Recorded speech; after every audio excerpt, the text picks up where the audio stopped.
Wesley Cross stood in his own backyard at 7:15 on a Friday evening, staring at 6 empty folding chairs arranged around a card table, a grocery store cake with his name misspelled across the top, and one small handmade sign taped to the fence that read "Best Dad Ever" in his daughter's careful, uneven crayon letters. "Maybe they're just running late," Junie said, 11 years old, sitting very straight in her chair, her voice doing the specific brave thing children's voices do when they're trying to convince themselves of something they've already stopped believing. Wesley checked his phone one more time. 6 invitations sent a week ago. 6 people who had, at one point or another, needed something from him badly enough that he hadn't thought twice about giving it. 0 of them were coming. He didn't say that out loud.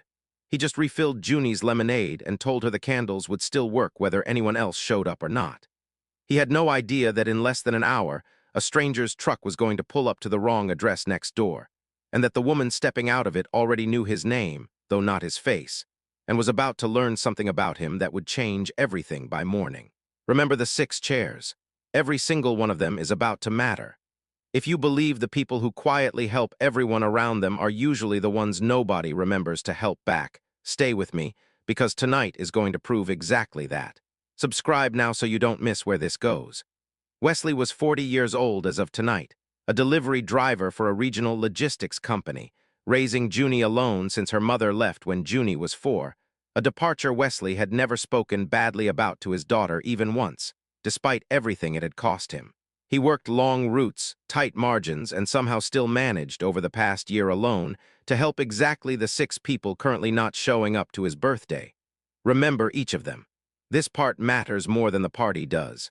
His brother Dale had needed $800 4 months earlier to keep his truck from being repossessed. Money Wesley didn't actually have sitting around, so he'd picked up 2 extra weekend shifts to cover it, telling Dale not to worry about paying it back until things were steadier. Dale texted an hour before the party. "Something came up. Can't make it tonight, man, sorry." His neighbor, Priya, had gone through a bad separation last winter and needed someone to watch her 2 kids on short notice more nights than either of them could count. Wesley never once turning her down even when it meant Junie ate dinner later than she should have. Priya texted, "So sorry, kids are sick, next time for sure."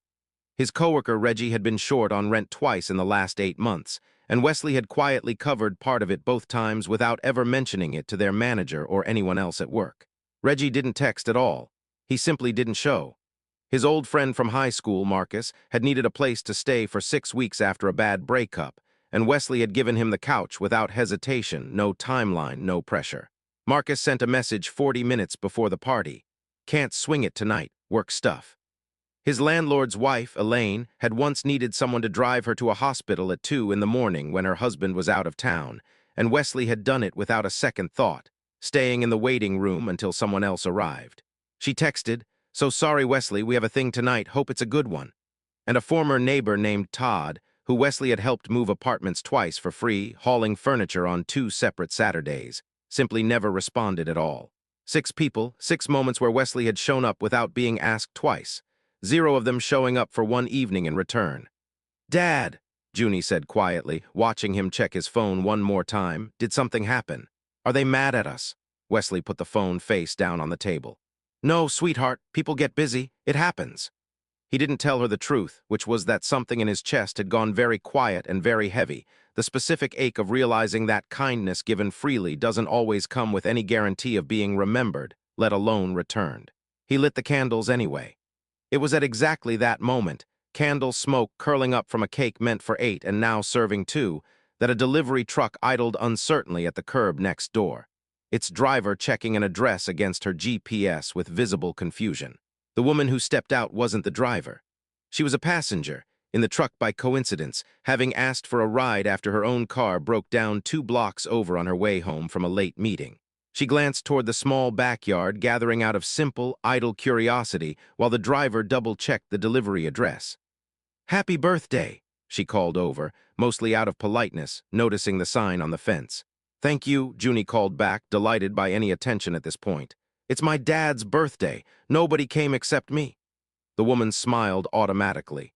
Then, a half-second later, the sentence actually landed and something in her expression shifted. "What's your dad's name?" she asked. "Wesley Cross," Junie said. The woman went very still. Her name was Marisol Kane, CEO of Halbrook Logistics, the same company Wesley had driven a route for over the past 2 years, though the two of them had never once met in person. For nearly 2 years, someone had been quietly fixing routing errors that caused missed deliveries to elderly and disabled customers, submitting the fixes through a general inbox nobody senior ever read. No name attached. Marisol had only found out 6 weeks ago that the fixes were real, and that her regional manager, Grant Pelly, had been presenting them as his own work, collecting a bonus for a solution he never wrote. She'd been trying to find out who actually deserved credit ever since. She never expected the answer to introduce itself in a stranger's backyard. "Wesley Cross drives for Halbrook," she said slowly, half to herself. "You know my daddy?" Junie asked, delighted. "I think I might," Marisol said. "Would it be all right if I came over and wished him happy birthday properly?" Wesley looked up, startled, as a stranger in a blazer walked into his backyard behind his 11-year-old daughter. "I'm sorry to intrude," Marisol said. "My name's Marisol Kane. I think you might drive a route for my company, Halbrook Logistics." "I do," Wesley said carefully. "Is there a problem?" "No," Marisol said. "The opposite. Have you been sending route correction reports to the suggestions inbox?" "Over the last couple years." Wesley hesitated. "I noticed some scheduling issues. Old Mrs. Hendricks on Birch Street kept getting her medication a day late because the routing software double-booked that block on Thursdays. I fixed it myself and figured I'd let someone know in case it helped other routes too." "Did you ever get any response?" "Never heard anything back," Wesley said. "Figured it went nowhere." "It went somewhere," Marisol said quietly.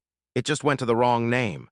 "2 years of this," she said. "Saved real people from missing their medication, saved the company money Grant took a bonus for, and you never told a single person." "Didn't seem worth mentioning," Wesley said. "Just fixed what was broken in front of me." Junie, watching the exchange with wide eyes, spoke up. "Dad helps everyone," she said simply. "He helped Uncle Dale with his truck. He helped Miss Priya with her kids. He helped Reggie with rent. He drove Miss Elaine to the hospital in the middle of the night once. None of them came tonight." The backyard went quiet. Marisol looked at the 6 empty chairs for the first time, really looked, and understood what she was actually looking at. "They didn't come," she said slowly, "after everything you did for them." "Life gets busy," Wesley said quietly, the same thing he'd told his daughter an hour earlier, though it sounded thinner now, said out loud to someone else. "That's not busy," Marisol said. "That's forgetting." Marisol stayed for cake. She called the truck driver over too. A young man named Elias who'd been standing awkwardly by the curb the whole time.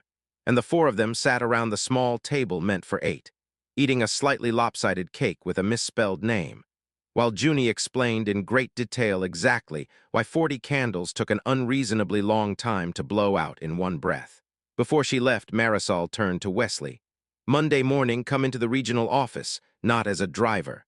There's a route optimization specialist position, and it has your name on it properly this time, with a title and a salary that actually reflects 2 years of unpaid work most companies never even notice happening. And Grant Pelly," she added, "is going to have a very different Monday than the one he's expecting." Grant was let go within the month, once payroll records and the original submission timestamps made the truth impossible to argue against. Wesley started his new position 2 weeks later. The same week, Halbrook Logistics quietly launched something Marisol called the Quiet Work Initiative, built specifically to surface the kind of uncredited problem-solving that keeps a company running without anyone noticing who's actually doing it. Junie's handmade birthday sign, "Best Dad Ever," ended up framed on the wall of Marisol's office, a small, deliberate reminder of exactly what the initiative was meant to protect. As for the 6 empty chairs, Wesley never brought it up to any of them directly. Dale eventually paid back part of the truck money, awkwardly, months later, without ever quite acknowledging the birthday. Priya apologized once, briefly. Reggie never mentioned it at all. Wesley let it go, mostly the way he let most things go, without demanding an accounting he knew he'd probably never fully get. "Does it still make you sad?"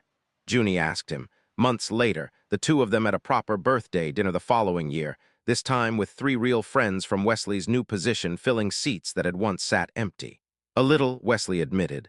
"But I learned something that night. Helping people was never supposed to be a loan I expected back. It was just who I wanted to be. What I didn't expect was that someone completely unconnected to any of it would be the one who finally noticed." "Marisol saw you," Junie said, "even when nobody else did." "She did," Wesley said. Sometimes that's how it works. The people who owe you nothing end up giving you everything, and the people who owe you everything end up giving you nothing at all. I'd still rather be the kind of person who helps first and finds out which one you get later. Some kindness gets returned by exactly the people you gave it to. And some kindness simply waits, quietly, for the right stranger to walk into the wrong backyard at the right moment, and finally say out loud what everyone else should have said months ago. If this one reached you, tell us in the comments about a time you helped someone and it was a completely different person who ended up seeing it. Welcome to Heartverse. We're glad you're here.